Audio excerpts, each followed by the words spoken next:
Hi guys! So for today's vlog, tayo ay gagawa ng kimchi. Ano to? Vegan kimchi. And this recipe ay galing sa aking childhood friend na si Patty. Hi Patty! Salamat sa recipe. So, yun ang gagawin natin today. Samahan nyo ako.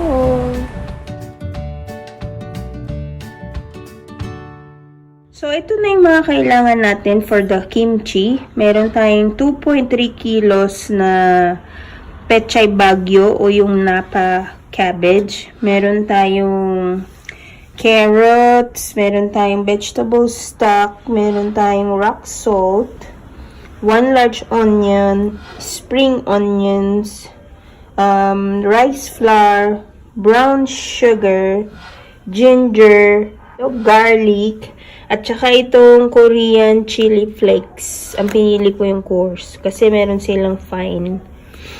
Pero hindi ko alam kung ito ba yun. Pero feeling ko ito na yun. Comment down below kung sino may alam. Kung yan ba yun o hindi. So, simulan na natin gawin, guys. Cut it into half. Para daw makita natin kung maganda yung loob niya. 1, 2, 3. Maganda ba? Hindi ko din alam. Feeling ko maganda. Tapos, alisin natin yung dulo. And, half ulit dito. Ayan. Tapos, another half. Gusto natin bite size. Ayan. So, ito sigurong ganito. Kasama kaya to? First time ko lang gumawa ng kimchi, guys. So, feeling ko alisin natin to. Yung medyo matitigas masyado. Okay, bite size. So, huwag na masyadong maliit.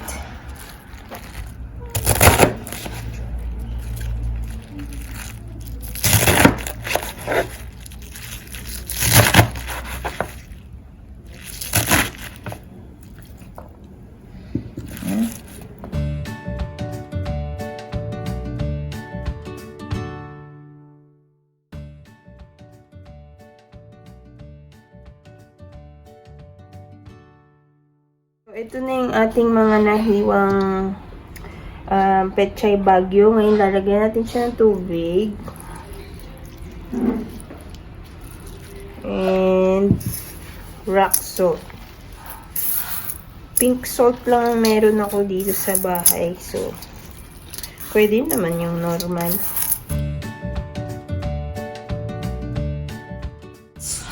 And let's toss it. Makalat pala itong proseso.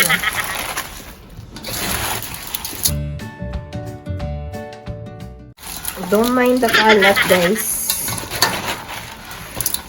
Pero kailangan natin siyang i-mix. Siguro medyo maliit yung nakuha kong bowl. That's fine. Kailangan siya ma-soak sa salt. Kasi dun siya maluluto sa salt. Ayan. And then, after tossing, kailangan natin siyang i-soak for 2 hours. Tapos, kailangan mo siyang i-toss every 30 minutes before natin siyang simulan timplahan. So, yan. I-soak muna natin for 2 hours. So, meron na tayo ditong saucepan. Meron tayong 2 tablespoons of rice flour there. And ang ating 1 cup na vegetable stock. Ayan. So, ating haluin. And turn on the heat.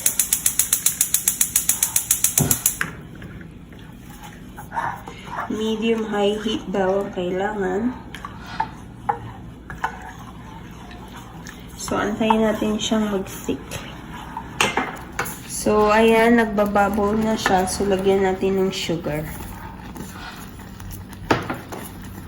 And iluto 1 to 2 minutes. ano siya, thick. Ganyan ang kulay niya dahil syempre, yung vegetable stock, medyo brownish. Ginagaya ko lang din kung anong sinabi ng babae dun sa ano. Sa tutorial niya ng kimchi.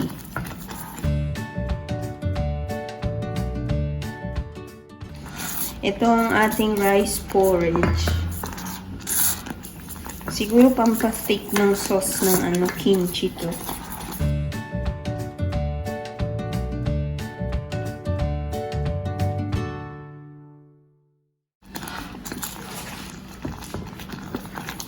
Feeling ko tama na.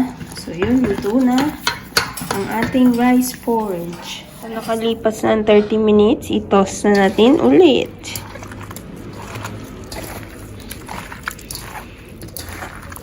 Mahirap mag-video isang kamay, no? Ayan. Ito na yung ating rice porridge. Room temp na siya. So, at saka guys, wala akong food processor. Nasira na. Kailangan ko pang bumili ng bago. Pero pwede na rin yan sa blender. So, yan. Lagay natin yung ating onions. Ang ating 1/3 cup ng vegetable stock. Tapos, 3 tablespoon ng salt. And konting sugar. And syempre yung ating garlic. And yung ating ginger. Ayan. So, i-blend na natin.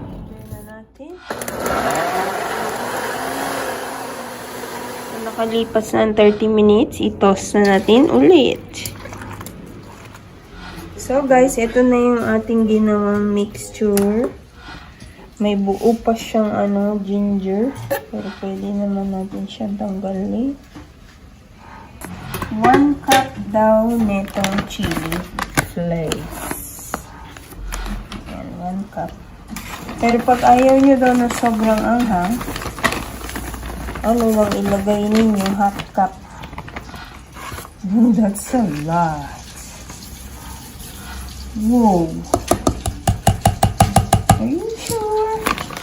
Well, I'm not sure. But I'm just following the recipe. Smells good.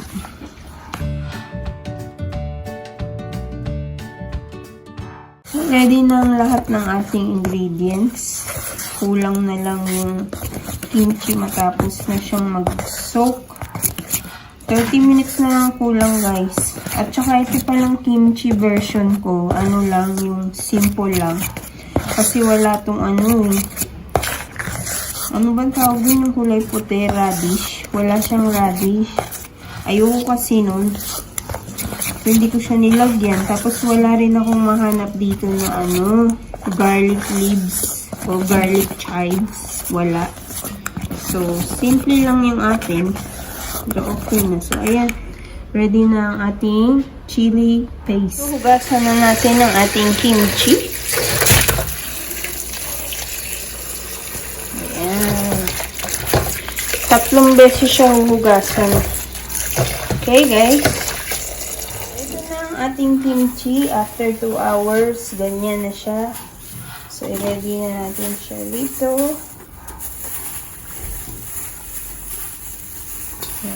Yeah, so cute. Ito na yung ating carrots. Lagay lang natin lahat. At yung ating onion chives. And yung ating kimchi paste. Yes.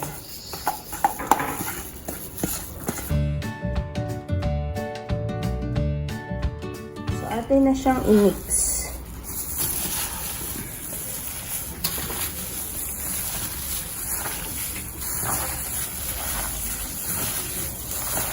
Mukha ng kimchi. Excited ako kasi first time ko lang itong gawin. Sorry guys, medyo madilim na dito. Kasi mag-aalas 6 ng gabi. Late na ako nag-start ng vlog. Ayan, red na red, no? Ayan. So I think it's ready, guys. Looks good, right? Yeah, so yan. Ready na ang ating kimchi. Tikman natin siya ngayon. Guys, yung ating ginawang kimchi. So, meron din ako ditong rice at kimchi para tikman natin. Syempre, tsaka sesame seeds. Lagyan natin siya konti. Ayan. So, ayan na siya. Ganyan karaming ginalabasan niya. Mamaya ikikilo ko yan. Yan. So, guys, atin nang tikman ang kimchi. Kailangan pala, siya, i-ferment ninyo sa labas ng fridge mga 1 to 2 days. Dapat siya yung sealed siya. Tapos kapag sa loob naman ng ref, 2 weeks para mag-ferment, para lumabas na yung asim niya. Pero ganitong fresh, first time ko lang kakain. So tikman natin siya, guys.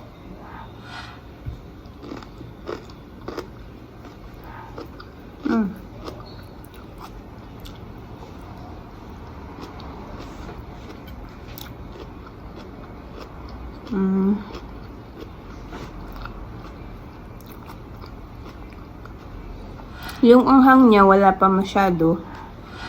Siguro kasi kakagawa ko lang.